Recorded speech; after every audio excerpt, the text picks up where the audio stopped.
The irony wasn't lost on me that Mike had chosen Bella Vista for our parents' 35th wedding anniversary celebration. Of all the upscale restaurants in the city, he'd picked the flagship location of my restaurant chain. Not that he knew that, of course. To Mike, I was still his little sister Lisa who worked in food service. His dismissive way of describing what he assumed was a waitressing job or maybe something in catering.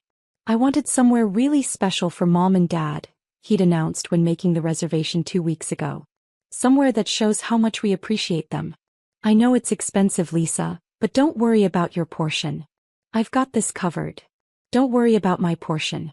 As if I couldn't afford to split a dinner bill at my own restaurant.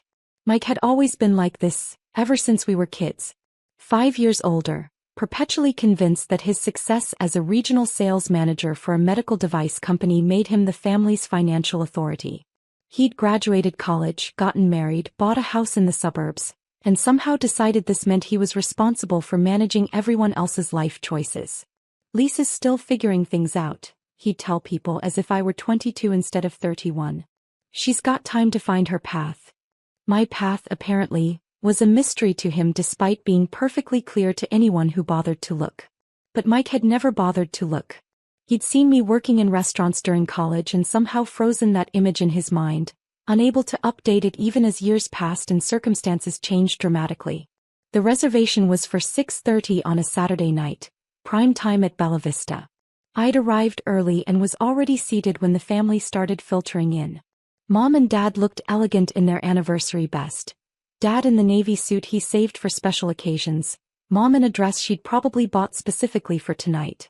Mike's wife Jennifer had on something expensive-looking with designer accessories that she kept adjusting self-consciously. And Mike himself wore his success like a cologne, strong and impossible to ignore. "Lisa," Mom had exclaimed, giving me a tight hug. "You look lovely, sweetheart." I'd chosen a simple black dress and understated jewelry, nothing flashy. I'd learned years ago that dressing too expensively around my family led to uncomfortable questions about where I got the money. It was easier to blend in and let them maintain their assumptions. "This place is incredible," Jennifer whispered to me as we sat down, her eyes wide as she took in the restaurant's elegant interior. Mike said it's one of the most exclusive restaurants in the city. She wasn't wrong. Bella Vista had taken 3 years to develop, from finding the perfect location to hiring the head chef to designing every detail of the interior. The result was exactly what I'd envisioned, sophisticated without being pretentious, elegant without being stuffy. The kind of place that felt special for anniversaries and celebrations, but still warm and welcoming. "It's very nice," I agreed, scanning the familiar dining room. I could see Marcus, the general manager, moving between tables with his usual quiet efficiency. He'd spotted me when I arrived and given me the subtle nod we'd agreed on years ago, acknowledgement without drawing attention. Mike was studying the menu with the intensity of someone trying to calculate exactly how much this dinner was going to cost him. "Jesus," he muttered under his breath. $48 for salmon? "It's their anniversary, honey," Jennifer reminded him quietly. "And you said we wanted somewhere special." I know," Mike replied, still frowning at the prices. "It's just, this is more than some people make in a day." He glanced at me when he said it and I knew exactly what he was thinking. This is more than Lisa probably makes in a day. Maybe more than she makes in 2 days. Dad was looking around the restaurant with genuine appreciation. "This is beautiful, Mike. Really beautiful. Your mother and I haven't been somewhere this fancy in years." "Well, you deserve it," Mike replied, puffing up slightly at the praise. 35 years of marriage is a big deal. Only the best for you too." The server arrived to take our drink orders and I recognized him immediately. David had been working at Bella Vista for 2 years now, ever since graduating from hospitality school. He was professional, knowledgeable, and completely dedicated to providing excellent service. "Good evening," he said with a warm smile. "Welcome to Bella Vista. Can I start you off with something to drink?" Mike ordered wine for the table, not the most expensive option but not the cheapest either. A middle ground choice that would seem generous without breaking his budget. David nodded approvingly at the selection which seemed to please Mike. "Excellent choice, sir," David said. "I'll be right back with that." As he walked away, Mike leaned back in his chair with satisfaction. "This is how you celebrate an anniversary," he announced. "None of that chain restaurant nonsense. Real food, real atmosphere, real service. Real service. If only he knew how much thought had gone into training the staff to provide exactly that level of excellence. The conversation over appetizers followed predictable patterns. Mike talked about his recent promotion, his new company car, and the vacation he and Jennifer were planning to Hawaii. Jennifer shared updates about their house renovation and her part-time job at a boutique. Mom and Dad beamed at their successful son and daughter-in-law, asking all the right questions and making all the appropriate impressed noises. When they turned to me, the energy shifted noticeably. "So Lisa," Dad said, "how's work going?" "Still in the restaurant business." "The restaurant business?" As if it were some kind of temporary phase I was going through. "Yes," I replied simply. "Still in restaurants." Mike nodded approvingly. "There's nothing wrong with food service," he said in the tone of someone being deliberately charitable. "It's honest work. And Lisa's always been good with people." Good with people. The kind of thing you say about someone whose career you don't quite understand but want to be supportive of anyway. "Are you still at that place downtown?" Mom asked. "The one you mentioned last Christmas?" "I work at several places," I said, which was true in a way they wouldn't understand. Mike's eyebrows went up. "Several places? Lisa, are you working multiple jobs? Because if money's tight, you know Jennifer and I could help you out. Maybe help you find something more stable." Something more stable. Like his sales job, presumably. Something with regular hours, benefits, and a clear hierarchy that would make sense to him. "I'm doing fine," I assured him. "But thank you. It's just," Mike continued, warming to his theme, "you're 31 now. At some point you need to think about your future. Career advancement, retirement savings, health insurance. All that adult stuff. Because apparently working in restaurants wasn't adult enough for his standards. Jennifer was looking around the dining room again, her expression slightly anxious. "This really is an expensive place," she whispered to Mike. "Are you sure about this?" Mike waved her concern away, but I could see the tension in his jaw. "It's fine. It's their anniversary." But I could tell it wasn't fine. I could see him doing mental calculations, probably figuring out exactly how much this dinner was going to set him back and how long it would take to recover financially. The irony was painful. My brother was stressed about paying for dinner at a restaurant that generated enough profit to cover his entire annual salary in less than 2 weeks. The entrees arrived, and David performed his usual impeccable service, checking that everything met our expectations and ensuring our water glasses never went empty. Mike seemed impressed despite himself. "This is really good service," he admitted to Jennifer. "You can tell this is a high-class establishment." High-class establishment. The phrase pleased me more than it probably should have. It was during the main course that things took a sharper turn. Mike had been drinking steadily throughout the dinner, not enough to be drunk, but enough to lower his usual filters.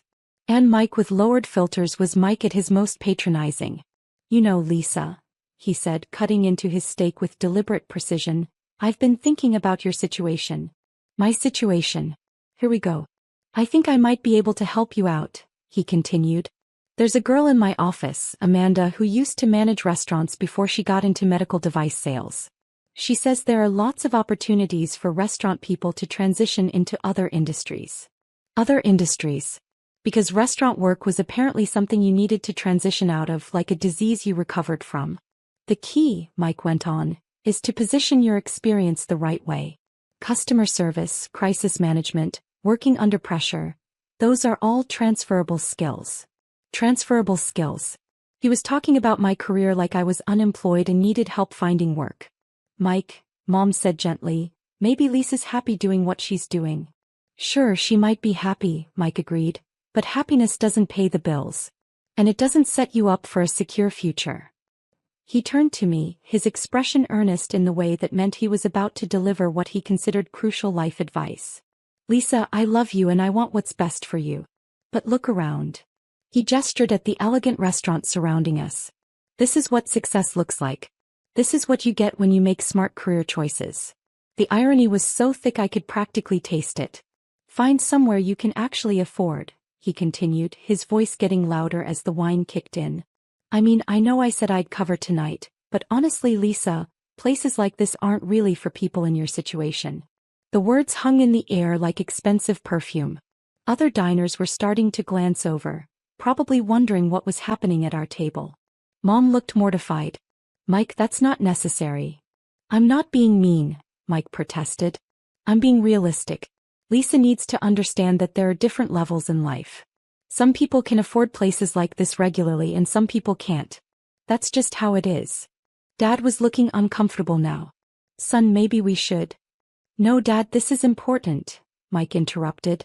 Someone needs to tell Lisa these things. She's living in some kind of fantasy where she thinks working in restaurants is going to lead to, what? Owning them someday. He laughed at his own joke, apparently finding the idea of me owning restaurants genuinely amusing. This is more than you make in a year, Mom added, though her voice was quieter, as if she was trying to soften the blow while still supporting her successful son's assessment of the situation. The entire dining room seemed to quiet around our table. I could feel other diners' eyes on us, probably wondering why this well-dressed family was having what appeared to be a financial intervention in the middle of an upscale restaurant. I looked at my family's faces. Mike's expression was earnest, convinced he was delivering necessary tough love. Jennifer looked embarrassed but was clearly not going to contradict her husband. Mom and Dad seemed caught between wanting to support their successful son and feeling uncomfortable with his approach. They were all waiting for my response, probably expecting tears or anger or grateful acknowledgement that they were right to be concerned about my situation. Instead, I nodded calmly and said, "Understood." The simple agreement seemed to deflate some of the tension Mike had been building. He'd clearly been prepared for pushback, maybe even hoping for some drama that would prove his point about my emotional immaturity or inability to face reality. "Good," he said, though he looked slightly confused by my calm response. "That's good, Lisa. That's mature." Because agreeing with his assessment of my failures was apparently evidence of personal growth. Jennifer was adjusting her napkin nervously. "Maybe we should talk about something else," she suggested. "It's Mom and Dad's anniversary after all." "You're right," Mike agreed. "I just want Lisa to understand that family looks out for each other. That's what tonight is about, celebrating success and supporting each other through challenges." Supporting each other through challenges. He saw himself as the successful family member helping his struggling sister understand reality. The protector, the provider, the one with enough perspective to see things clearly. I was about to respond when I noticed movement at the edge of my vision. Marcus, the general manager, was approaching our table with purposeful steps. I'd worked with Marcus for 5 years now, ever since opening the second Bella Vista location. He was absolutely professional, completely devoted to the restaurant's success, and had an uncanny ability to handle any situation with grace. He was also walking directly toward our table with an expression that suggested he needed to speak with me about something important. My family noticed him coming. Mike straightened up, probably assuming the manager was approaching to compliment him on his choice of restaurant or to ensure everything was satisfactory with our anniversary celebration. Jennifer smoothed her hair, preparing to receive what she no doubt expected would be recognition of their table's obvious importance. Marcus reached our table and smiled politely at everyone before turning his attention directly to me. "Chef's compliments to the owner, Ms. Chin," he began, his voice carrying clearly across our section of the dining room. The effect was instantaneous and devastating. Mike's fork stopped halfway to his mouth. Jennifer's wine glass tilted dangerously in her suddenly slack grip. Mom's eyes went wide and Dad's mouth opened slightly in shock. Marcus continued, apparently oblivious to the family drama he'd just detonated. "I apologize for interrupting your family dinner, but Chef Rodriguez wanted me to ask about tomorrow's menu tasting for the new location. Also, the food critic from Metropolitan Magazine is here for the review. She's at table 12 if you'd like to greet her personally." He paused, glancing around the table with professional courtesy. "And the quarterly profit reports are ready for your review whenever convenient. We're up 18% from last quarter across all locations." All locations. The words seemed to echo in the sudden silence. "I hope everyone is enjoying their anniversary celebration," Marcus added with a warm smile. "Please let me know if there's anything else you need." After he walked away, the silence at our table was deafening. I could practically hear my family's minds racing, trying to process what they'd just witnessed. The struggling restaurant worker they'd been pitying and offering career advice to was apparently the owner of Bella Vista. Not just this location but multiple locations. Multiple profitable locations. Mike found his voice first, though it came out as barely more than a croak. Owner. Yes, I replied simply. Of this restaurant? This one and several others. Jennifer was staring at me like I'd just performed a magic trick. Lisa, you own restaurants? I own a restaurant group, I clarified. Bella Vista is the flagship, but there are 6 locations now. Mom was looking around the elegant dining room with new eyes, seeing everything differently now that she understood it belonged to me. Lisa, honey, how long have you? When did you? I opened the first Bella Vista 7 years ago, I explained.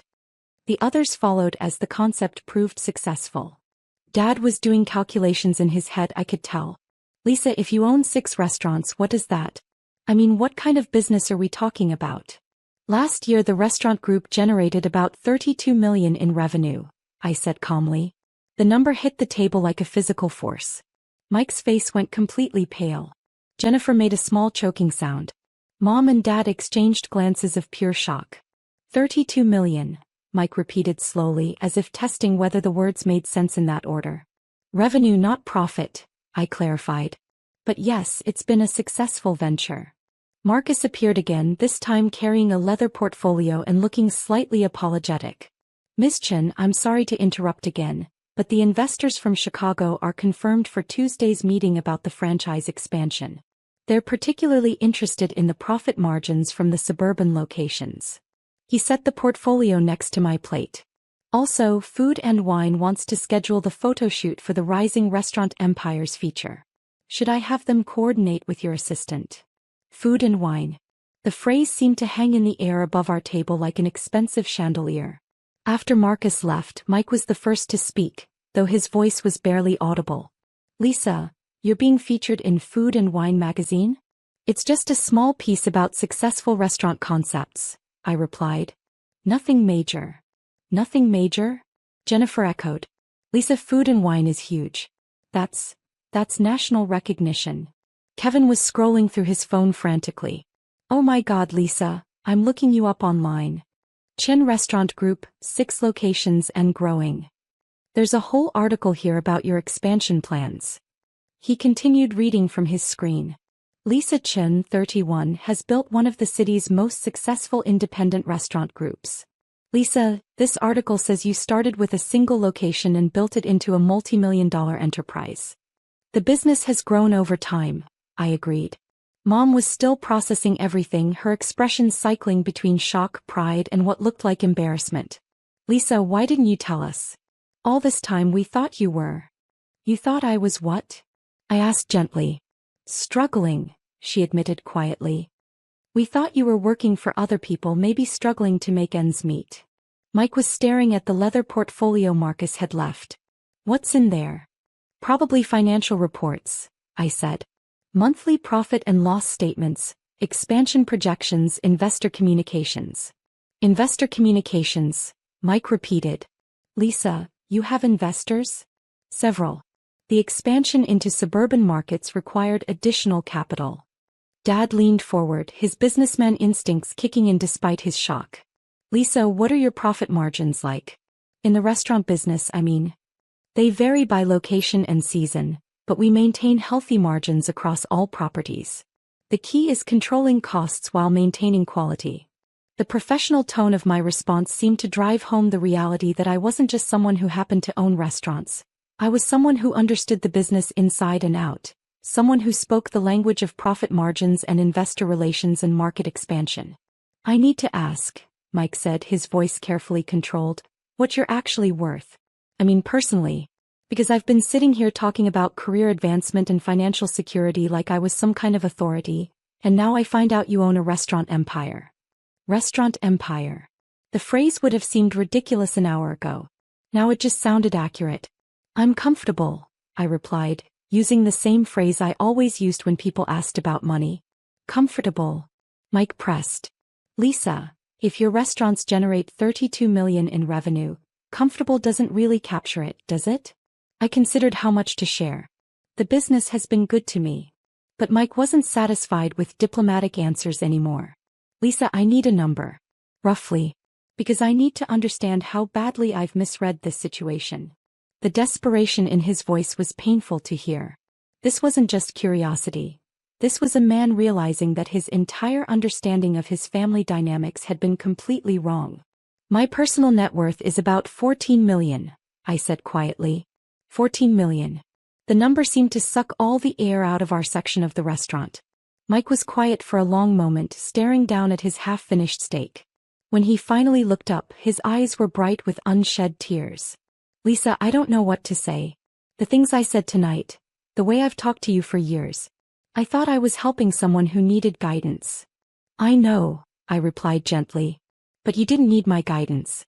You didn't need anyone's guidance. You built something incredible while I was lecturing you about career advancement. Jennifer was looking at me with a mixture of awe and embarrassment. Lisa, when Mike talks about work, when he brags about his sales numbers and his promotions, you must think I think you're proud of your accomplishments, I said honestly. As you should be. But compared to what you've built, Mike said, my little regional sales territory seems pretty small. Success isn't a competition, Mike. You've built a good career that supports your family. That matters. Marcus appeared one final time, approaching with his usual professional courtesy but carrying what looked like a wine bottle. Miss Chin, with compliments from the sommelier. He noticed you were celebrating a family anniversary and wanted to offer something special from the reserve collection. He showed me the label, a bottle worth several $100s from our exclusive wine cellar. Also, I wanted to let you know that the restaurant critic's review is going very well.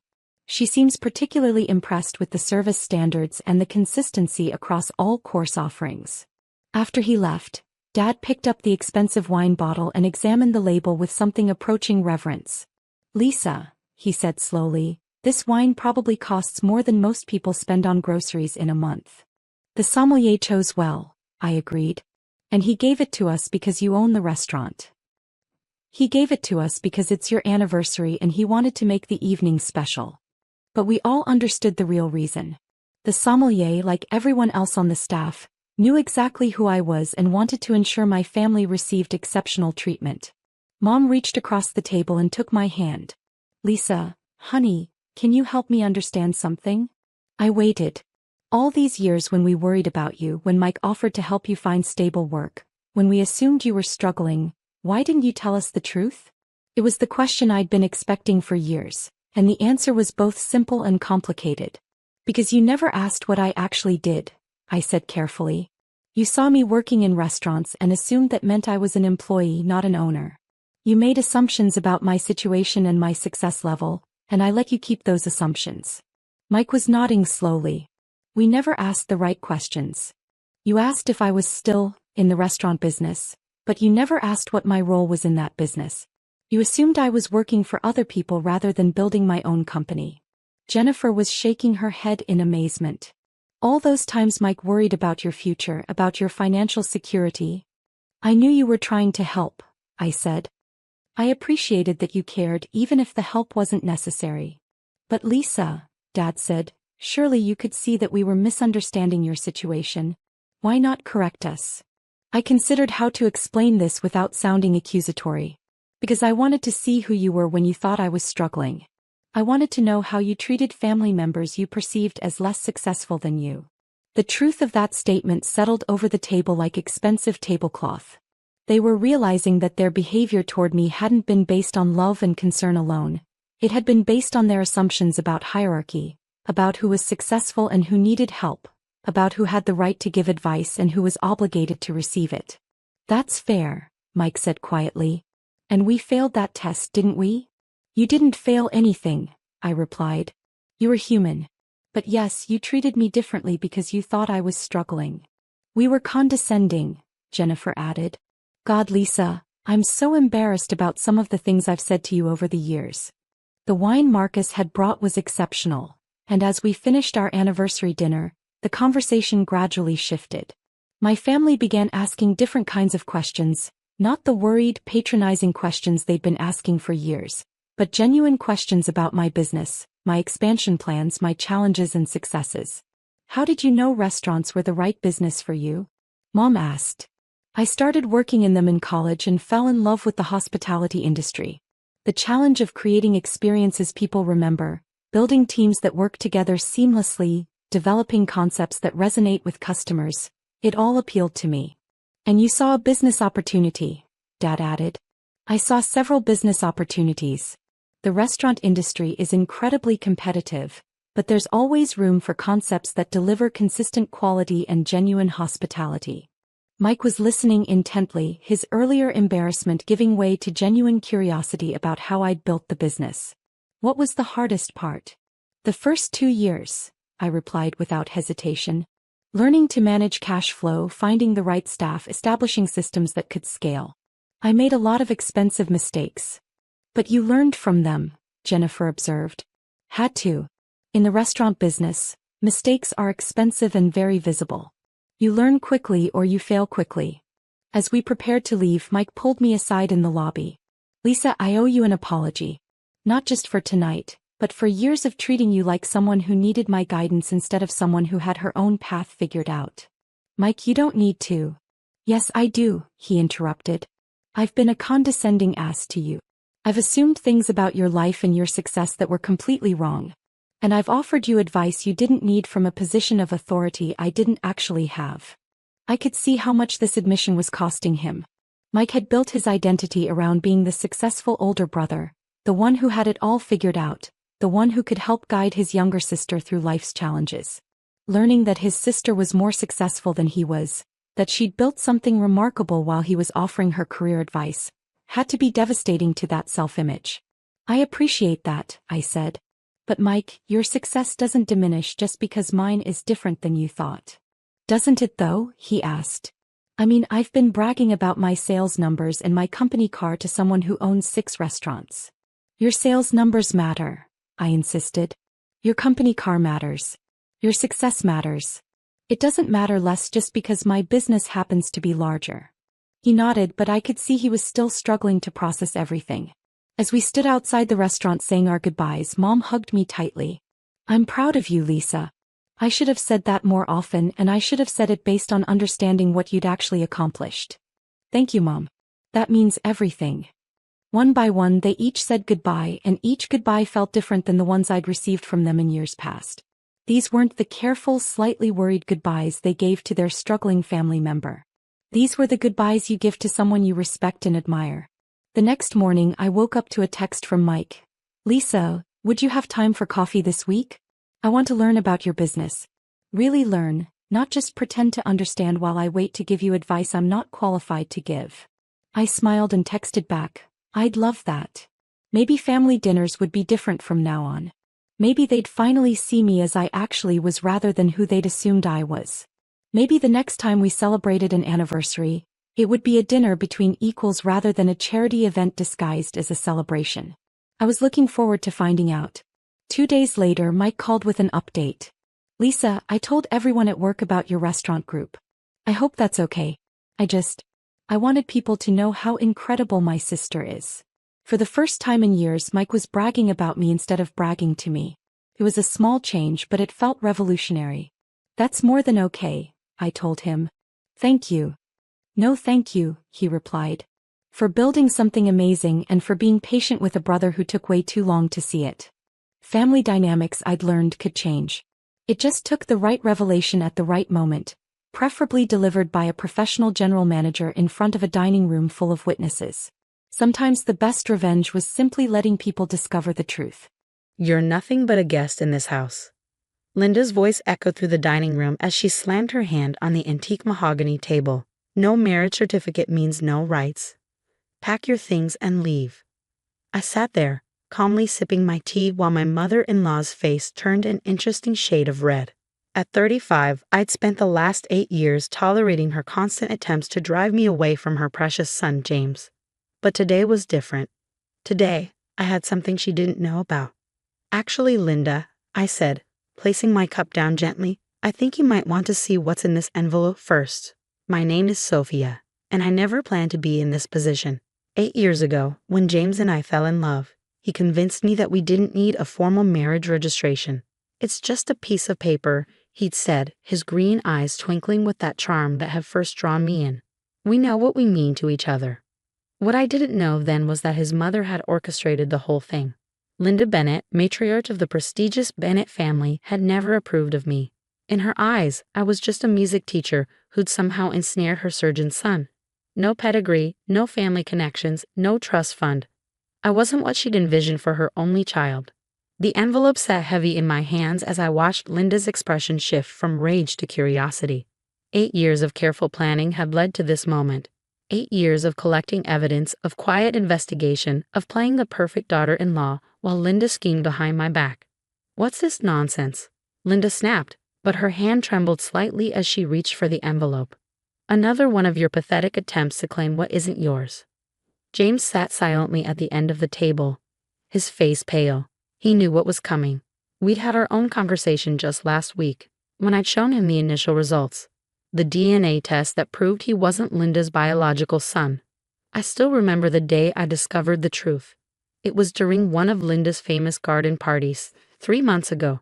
I'd gone upstairs to fetch her favorite shawl when I overheard her arguing with someone in her study. The door was slightly ajar, and through it, I saw her talking to an elderly woman I'd never seen before. "You promised never to tell them," Linda had hissed. "The money I paid you was supposed to ensure your silence." The woman, who I later learned was Martha Collins, a former nurse, had replied shakily, "But he deserves to know the truth about the switch, about his real mother." That conversation set me on a path of investigation that uncovered a 35-year-old secret. Linda Bennett had switched babies in the hospital, choosing a healthier infant to replace her own sickly newborn. She paid off the nurse and created an elaborate lie that she'd maintained for over 3 decades. "Open it," I said softly, watching as Linda's perfectly manicured fingers trembled against the sealed envelope. "I think it's time we all face the truth, don't you?" The dining room fell silent except for the sound of tearing paper. I could hear the grandfather clock in the hall ticking away, marking each second as Linda pulled out the DNA results. Her eyes scanned the document, growing wider with each line she read. This is impossible," she whispered, her face draining of color. "You falsified these results. You must have." I pulled out my phone and played the recording of her conversation with Martha Collins. Linda's face went from pale to ashen as her own voice filled the room, confessing to her decades-old crime. "I have more," I said calmly, reaching into my bag. "Birth records, hospital documents, Martha Collins' sworn statement. Would you like to see those too?" James finally spoke, his voice hoarse with emotion. "Why, Mother? Why would you do this?"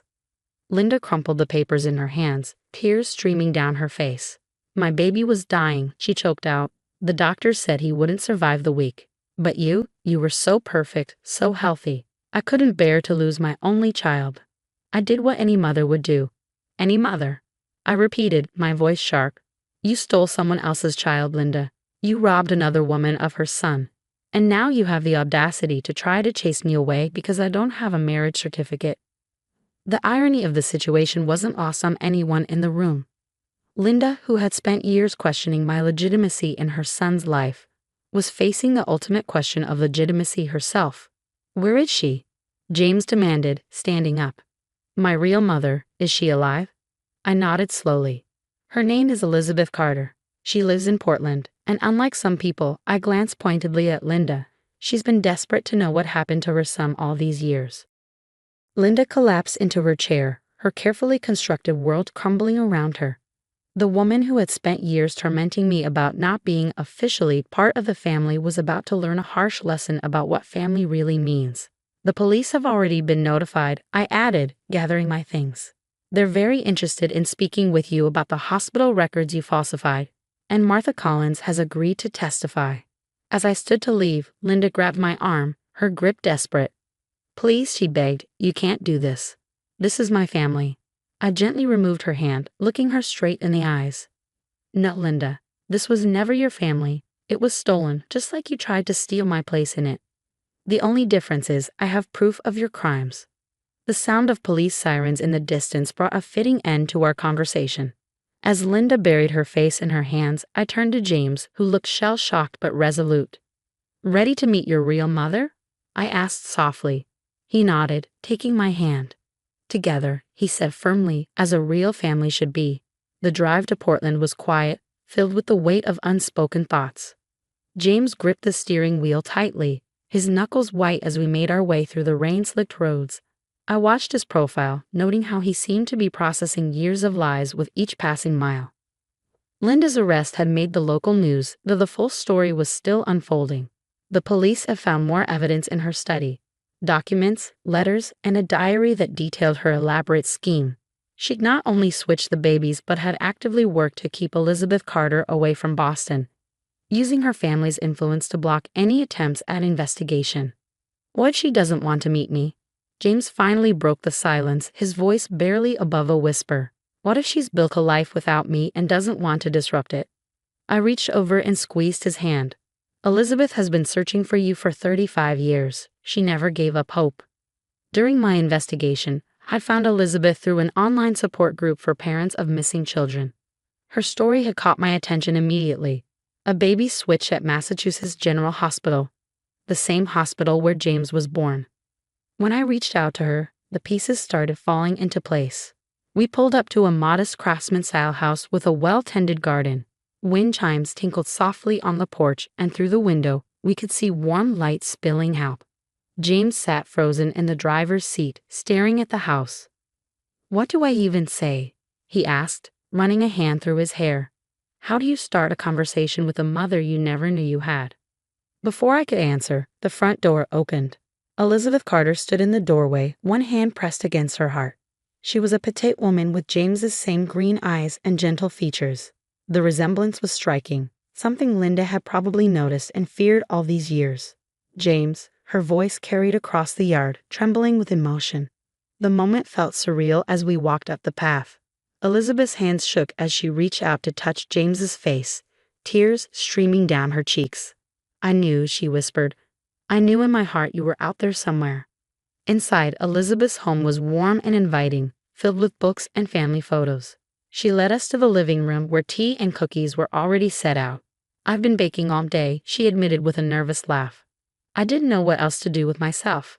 As we sat down, Elizabeth pulled out an old photo album. "I want you to see something," she said, opening to a page marked with a faded ribbon. "This is your father, Thomas. He passed away 10 years ago, still believing we'd find you someday." James stared at the photo of a man who shared his smile, his hands gripping the album tightly. "I have siblings?" he asked, noticing other family photos. Elizabeth nodded, wiping away tears. "2 sisters, Sarah and Emma. They're so excited to meet you. They'd grown up hearing about their lost brother." As Elizabeth shared stories about James's biological family, I watched the tension slowly leave his shoulders. Here was a mother who had never stopped loving him, never stopped searching, never tried to control or manipulate his life. "I tried to find you," Elizabeth said, her voice catching. "For years, I hired private investigators, reached out to hospitals, even appeared on true crime shows. But Linda Bennett's influence was too strong. Every lead would suddenly go cold. Every inquiry would hit a dead end." James looked up from the album, his eyes filled with a mix of pain and anger. "She robbed us of so much time," he said quietly. "All those years." Elizabeth reached out and took his hand. "We have now," she said firmly. "And thanks to Sophia, we have the truth." When she contacted me, showed me the evidence she gathered, it was like all my prayers had finally been answered. The conversation flowed naturally after that, years of lost time trying to compress themselves into hours. Elizabeth showed James more family photos, told him about his sisters, his extended family, the grandfather who had left him a trust fund that Linda had somehow managed to hide. "There's something else you should know," Elizabeth said, getting up to retrieve a document from her desk. "When Sophia first contacted me, I had my lawyer prepare this. It's the deed to this house, and I've added your name to it." James started to protest, but Elizabeth held up her hand. "This house has been in our family for generations. It should have been your home too. I want you to have a legal claim to your heritage, something that can't be taken away." As she handed him the papers, our phones buzzed simultaneously. It was a news alert. Linda had attempted to flee custody but had been caught at the airport. She'd been trying to board a flight to the Cayman Islands with a fake passport and a substantial amount of cash. "She never learned," I said, shaking my head. "Even now, she's still trying to run from the truth." Elizabeth set down her tea with a steady hand. "What she did, stealing a child, destroying records, using her influence to cover it up. She'll have to face the consequences now." James was quiet for a moment, then looked at his biological mother with determination. "I want to know everything," he said. "Every detail about our family, every story, every tradition. I want to make up for all the time we lost." Elizabeth's face lit up with joy. "Well, then," she said, reaching for another photo album, "let me tell you about the summer your father and I met. It was right here in Portland."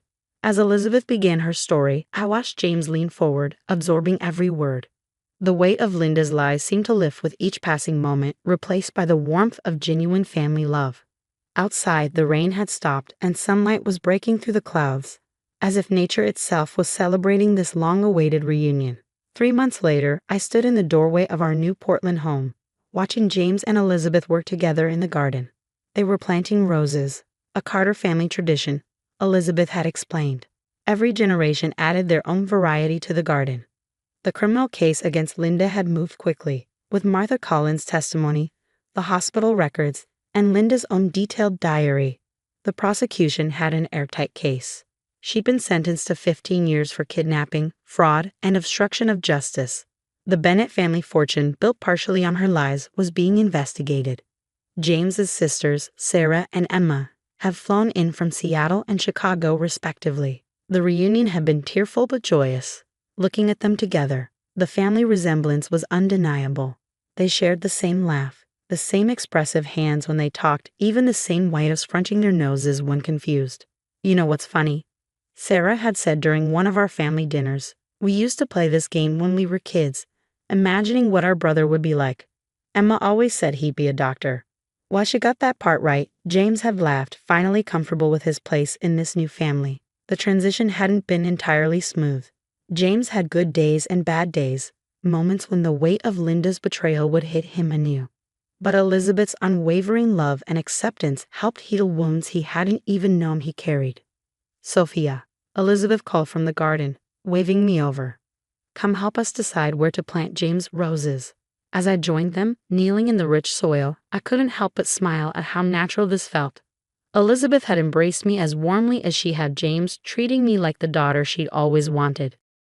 "I was thinking," James said, wiping dirt from his hands, "maybe we should have that wedding ceremony now. A real celebration with our real family."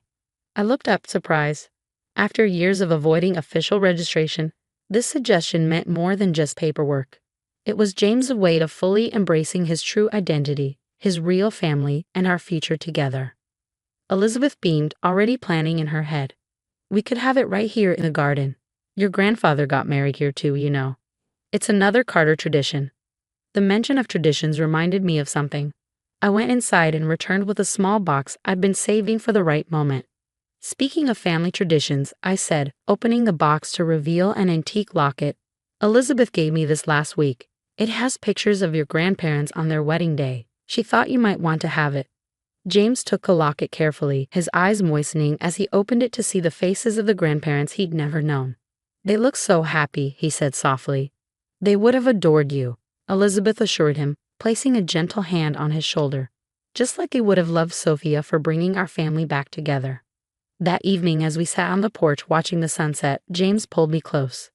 "Thank you," he whispered, "for not giving up, for finding the truth, for giving me my real family." I squeezed his hand, remembering that tense dinner with Linda 3 months ago. I always knew we were meant to be a real family. We just had to find the right one. Inside, we could hear Elizabeth on the phone with Emma, excitedly discussing wedding plans. Sarah had already texted several venue suggestions, though we all knew the garden would be perfect. The next morning brought news that Linda had attempted to appeal her sentence, claiming diminished capacity. The judge had denied her requests, seeing through her final attempt at manipulation. "She'll never change," James said when he heard the news, but his voice held no bitterness anymore. "But she gave me one gift, even if she didn't mean to. She led me to you, and through you to my real family." As spring turned to summer, the roses James and Elizabeth planted began to bloom, deep red blossoms that Elizabeth said matched the ones her husband had planted when they first moved in. Life had come full circle in the most unexpected way. Looking back at that dinner where Linda had tried to throw me out, claiming I had no rights without a marriage certificate, I realized she had inadvertently set in motion events that would give James something far more valuable than any legal document: The truth about his identity in a family built on real love rather than lies and manipulation. You know what's ironic? I said to James as we watched the sunset from our new porch. Linda was so focused on keeping me out of the family that she never realized she was the one who didn't belong. James nodded, a peaceful smile on his face. Sometimes the family you're meant to have finds you, even if it takes 35 years and one very determined wife. As if on cue, Elizabeth called us in for dinner, her voice filled with the warmth that had been missing from Linda's all those years. We went inside together, leaving the shadows of the past behind and stepping into the light of our true family's love. "Get out of my house." Victoria's voice echoed through the marble halls of the mansion, her perfectly manicured finger pointing at the door. I stood there, one hand resting on my 8-month pregnant belly, the other gripping the banister for support. "This isn't your house, Victoria," I said calmly, watching her face turn an interesting shade of red. "And I'm not leaving. My name is Olivia, and at 32, I found myself facing off against my mother-in-law while carrying her grandchild.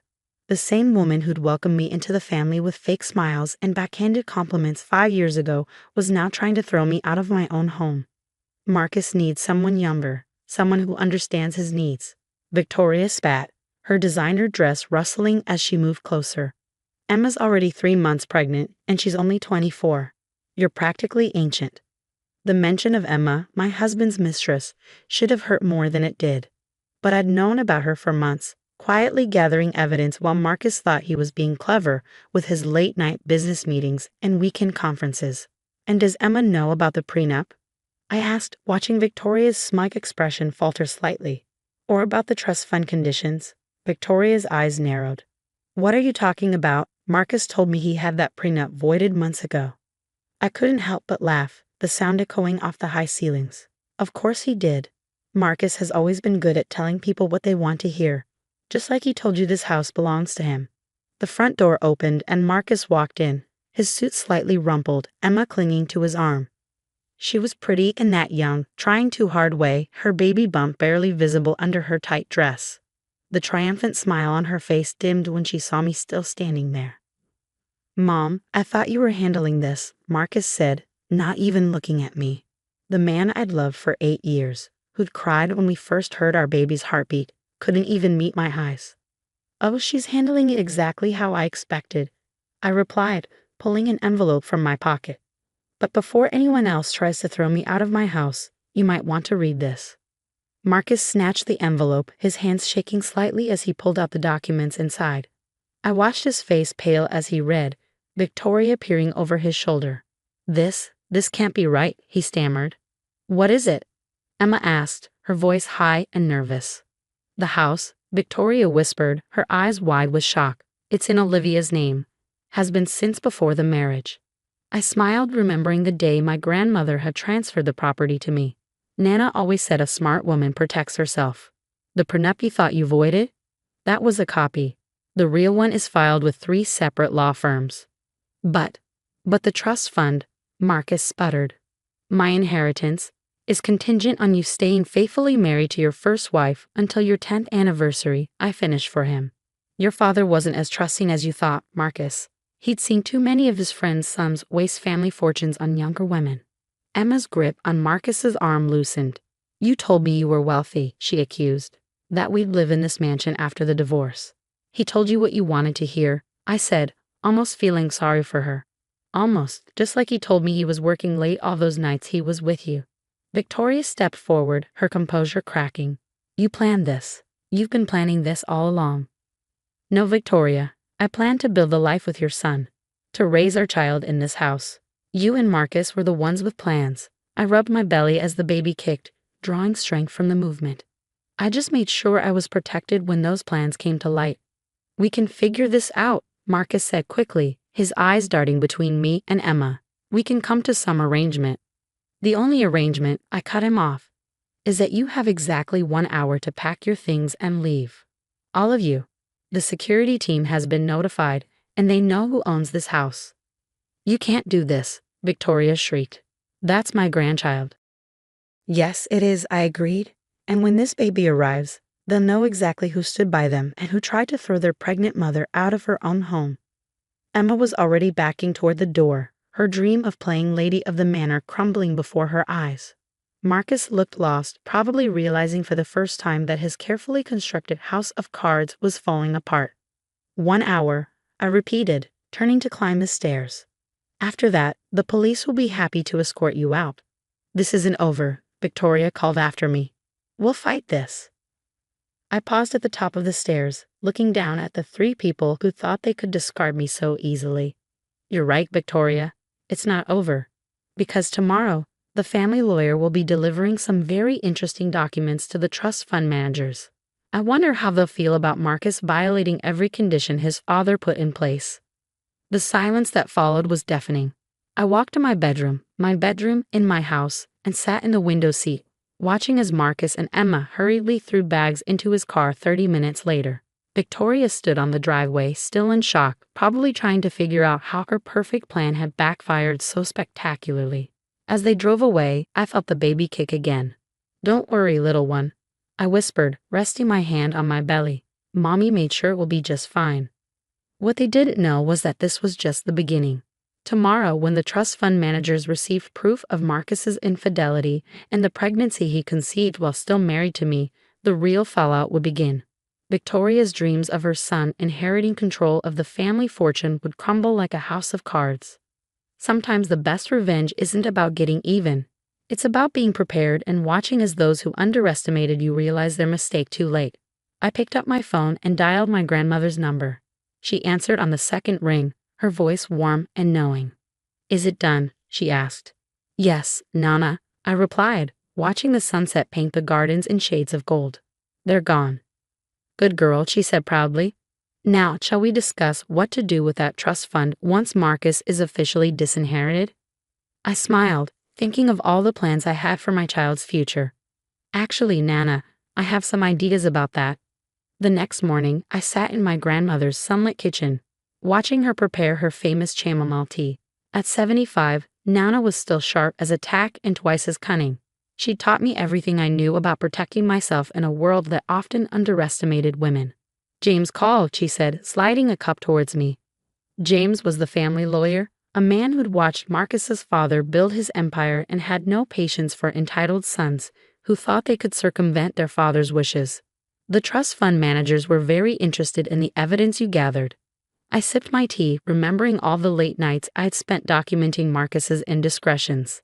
The hotel receipts, the bank statements showing purchases from luxury boutiques that certainly weren't for me, the time-stamped photos of his not-so-secret meetings with Emma. How did they take it? Let's just say Marcus won't be getting his hands on that money anytime soon. Nana's eyes twinkled. His father's conditions were very specific. Faithfulness until your 10th anniversary wasn't just a suggestion, it was legally binding. My phone buzzed with a text from Victoria. You've ruined everything. Marcus is devastated. How dare you do this to our family? I showed the message to Nana, who snorted. That woman never did understand the meaning of consequences. How's the little one this morning? As if on cue, the baby kicked. Active, I smiled, rubbing my belly. Just like their mother. The doorbell rang, and Nana's housekeeper appeared moments later with an unexpected visitor. Emma. She looked different from yesterday, her carefully maintained facade cracking around the edges. I need to talk to you, she said, wringing her hands. Please. Nana raised an eyebrow but nodded, stepping out to give us privacy. I gestured for Emma to sit. Marcus lied to me, she blurted out, tears welling in her eyes. About everything. The money, the house, his marriage. He told me you were separated, that you were living off his generosity. He said once the baby came, we'd be a real family. I pushed a box of tissues across the table, and now you know the truth. Victoria came to my apartment this morning. Emma continued. She was furious, saying I'd ruined her son's inheritance. She demanded she wanted me to. She broke down, unable to finish. Let me guess, I said, feeling a mix of pity and vindication. She wanted you to get rid of the baby. Emma nodded, her shoulders shaking. She said it would ruin everything, that no one could know. Marcus just stood there, letting her say those horrible things. I thought you loved me. Marcus loves himself, I replied quietly. Everything else is just a means to an end. I don't know what to do, she whispered. I can't raise a baby alone. I lost my job because Victoria told the board I was morally compromised. I studied the young woman before me, seeing past the mistress to someone who'd been manipulated just as much as I had, just in different ways. Do you want this baby? She looked up, surprised by the question. Yes, she said firmly. Whatever else happens, yes. I reached into my bag and pulled out a business card. This is my lawyer's number. She specializes in family law. Call her. Marcus might not want to be a father to your child, but he will be financially responsible. Why are you helping me? Emma asked, genuinely confused. Because my child will have a half-sibling, and I don't believe in punishing children for their parents' mistakes. I handed her another card. This is my number. If Victoria or Marcus threatens you again, call me. After Emma left, Nana returned, looking thoughtful. That was unexpected, she said, refilling our teacups. Life usually is, I replied. Did you know Marcus's father had a second family? That's why he put those conditions in the trust fund. He didn't want his son repeating his mistakes. Nana nodded. History has a way of repeating itself when we don't learn from it. Speaking of which, Victoria's been calling the house all morning, demanding to speak with you. Let her, I said, feeling stronger than I had in months. I have nothing to hide.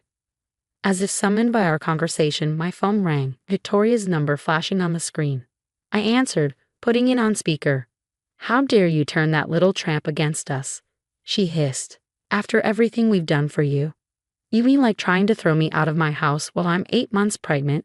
I asked calmly. Or perhaps you mean threatening your unborn grandchild's sibling. That thing is not my grandchild. My grandchild is the one you're carrying. No, Victoria, I said firmly. After yesterday, you've lost the right to claim any connection to my child. As for Emma's baby, they're innocent in all this. Unlike you. We'll fight this, she threatened. Marcus knows people. We'll contest everything. Go ahead, I replied.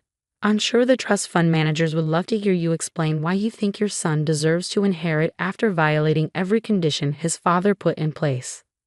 I'm sure the board at Emma's company would be interested in hearing about your threats. Should I continue? The silence on the other end was telling. You've lost, Victoria, I said quietly. The only question now is how much more damage you want to do to your family's reputation before you accept that. She hung up without another word. Nana reached across the table and squeezed my hand. You did good, child. Now, shall we discuss the nursery? That mansion of yours needs some brightening up. I smiled, feeling the weight of the past months lifting. Sometimes the best revenge isn't just about winning. It's about staying true to yourself while watching others reveal who they really are. The baby kicked again, and I knew that whatever came next, we would face it together, stronger for having weathered this storm. Yes, I said to Nana, let's talk about the future. 3 months later, I sat in the hospital room, holding my newborn daughter Lily, while Nana beamed proudly beside me. The delivery had been smooth, and my little girl was perfect, a head full of dark hair and her mother's determination, evident in her strong grip on my finger. The past months had brought changes I never expected. Emma had taken my advice and contacted the lawyer. She was now set up in a comfortable apartment, her prenatal care covered, and a solid support system in place. We weren't friends exactly, but we'd reached an understanding. Our children would be siblings, and that connection deserved respect. Marcus, on the other hand, had spiraled. After the trust fund managers officially revoked his inheritance, he'd moved back in with Victoria, his dreams of luxury living with his young girlfriend shattered. Last I heard, he was working as a junior associate at a small firm, the only place that would hire him after word of his behavior spread through our social circle. A soft knock at the door interrupted my thoughts. It was James, the family lawyer, his eyes twinkling as he looked at Lily. She's beautiful, he said, then cleared his throat. I have some papers for you to sign when you're feeling up to it. The trust fund managers have made their final decision. I nodded, having expected this. What's the verdict? Given Marcus's violation of the terms and your grandmother's influence, they've decided to transfer the entire trust to Lily. He smiled. With you as executor, of course. They felt it was fitting, like father like daughter, but this time in the right hands. Victoria had tried to fight it, of course. She'd hired lawyers, threatened lawsuits, even attempted to claim I had tricked Marcus into violating the trust conditions. But evidence doesn't lie, and her desperate attempts only served to further damage their reputation. There's something else, James continued, pulling out another envelope. Emma had her baby last week, a boy. She's named you as godmother. This surprised me. Emma and I had maintained a cordial relationship, but this was unexpected. Why? She said you were the only one who treated her with dignity when everything fell apart. James explained. She wants her son to have someone like that in his life. Nana squeezed my hand. Sometimes the family we choose is stronger than the family we're born into.